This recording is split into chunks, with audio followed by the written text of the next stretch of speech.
Hey guys, what's going on? This is WrestleMania back with another episode. Join us as we break down the wildest news, stories, and rumors you need to know today, including a former AEW coach accusing the promotion of discrimination, fallout from NXT Deadline, shocking accusations aimed at John Cena, Cena helping young talent, Darby Allin out of action, and whether Chris Jericho dropped another hint about a WWE return, and more. Sarah Stock slams AEW's treatment of minority wrestlers. Former AEW coach Sarah Stock has accused the company of discriminatory treatment toward minority wrestlers. Stock took to X, claiming that AEW's chief operating officer Kosha Herby implemented cost-cutting measures that ultimately targeted Mexican talent. According to Stock, Mexican wrestlers were flown in on Tuesday and kept in the U.S. until Sunday to avoid paying for additional travel, no per diem, no food allowance, and only 1 day a week at home with their family. I was furious when I found out.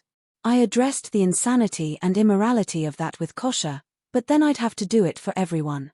Fans may remember Stock's career in TNA as Sarita and her later work as a WWE coach. She stated that these practices were hidden from talent relations and provided another example.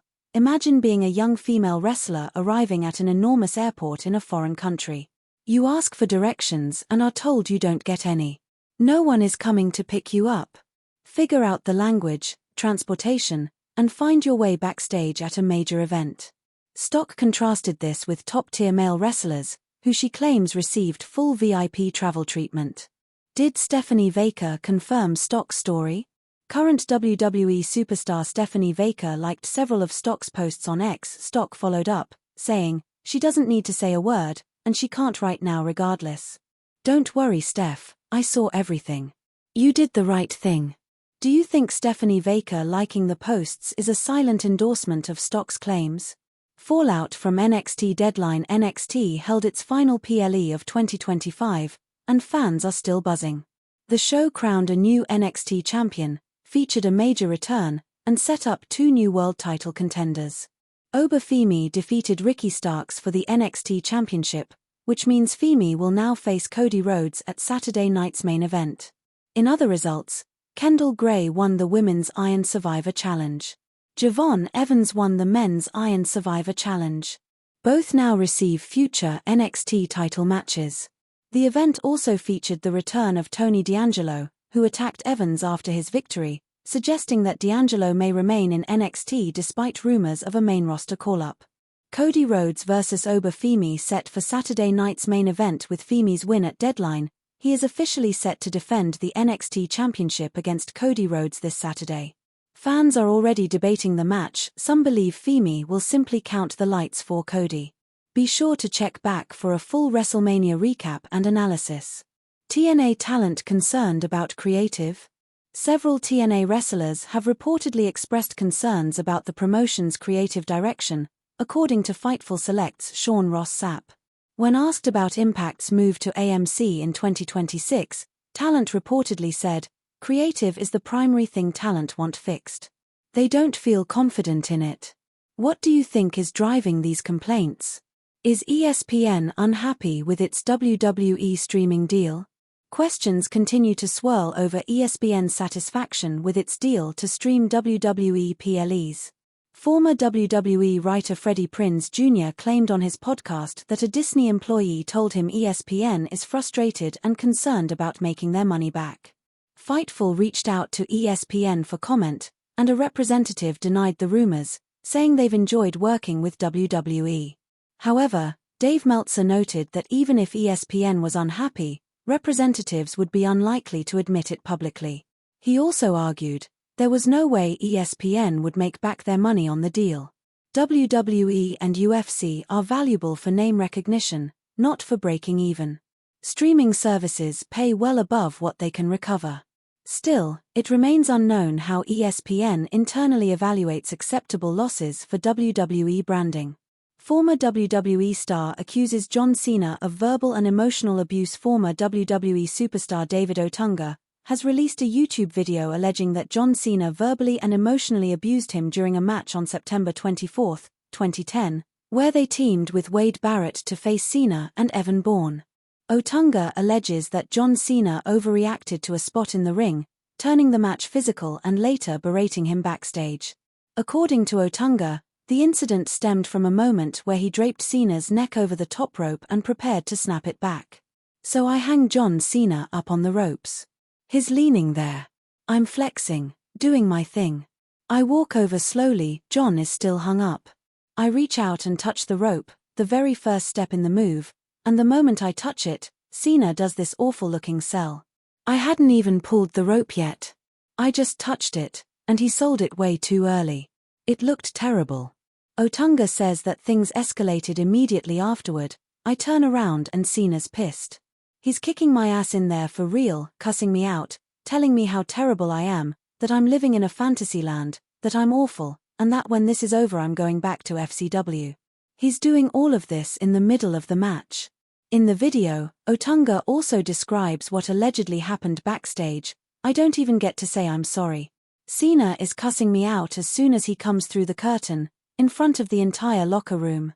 He's dressing me down, telling me this is a fantasy for me, that I'm not a real wrestler, that I shouldn't be there, that I can't hack it, and that is calling Vince McMahon and the office about it." Otunga says he became enraged. "It got so bad I started getting tears of anger. Not crying, rage. What do you do? I'm not going to put my hands on him. He didn't cross that line physically, but he was talking to me in a way no man talks to another man. Completely disrespectful. And the whole point is, he messed up." He went on to say that, in hindsight, he wishes the confrontation had become physical. "If John Cena had put his hands on me backstage, I would have beaten the dog out of John Cena, and fast. Honestly, it probably would have been better if it had just been a fight. At least that would have ended quickly. But verbal abuse. I couldn't do anything but take it. I was a rookie. I had to eat that and be humiliated in front of the locker room, the agents, the audience, disrespected with all kinds of undertones." What do you think about this story? Should David Otunga have spoken about it sooner? Let us know in the comments below. John Cena's incredibly helpful gesture while fans assess Otunga's accusations. A new report highlights John Cena's generosity during his farewell tour. WWE superstar Bayley has been running Lodestone, a training camp for aspiring female wrestlers. The attendees received an unexpected surprise when John Cena showed up. Bayley tweeted, "The first is forever. Lodestone 2025. Thank you, John Cena." As we're exactly 1 week away from his last match, John showed up today, watched 10 women's matches, and spent 8 hours with us. Legit 8 hours.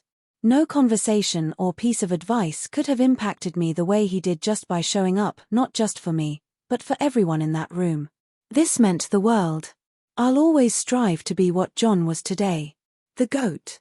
Bayley reportedly paid for the entire event and brought in several fellow superstars to help coach, including Charlotte Flair, Natalya Neidhart, and others. Penta medical update: when will Raw superstar Penta return from the shoulder injury he suffered during his match with Solo Sikoa? According to Penta's physician, Dr. Adizio, the luchador is recovering extremely well. Dr. Adizio revealed on Instagram, "Penta has been cleared to wrestle again, but I cannot say whether he will compete on December 20th. Not because of his injury, but because of WWE. It depends 100% on them." Darby Allin pulled from the Continental Classic. Bad news for Darby Allin fans.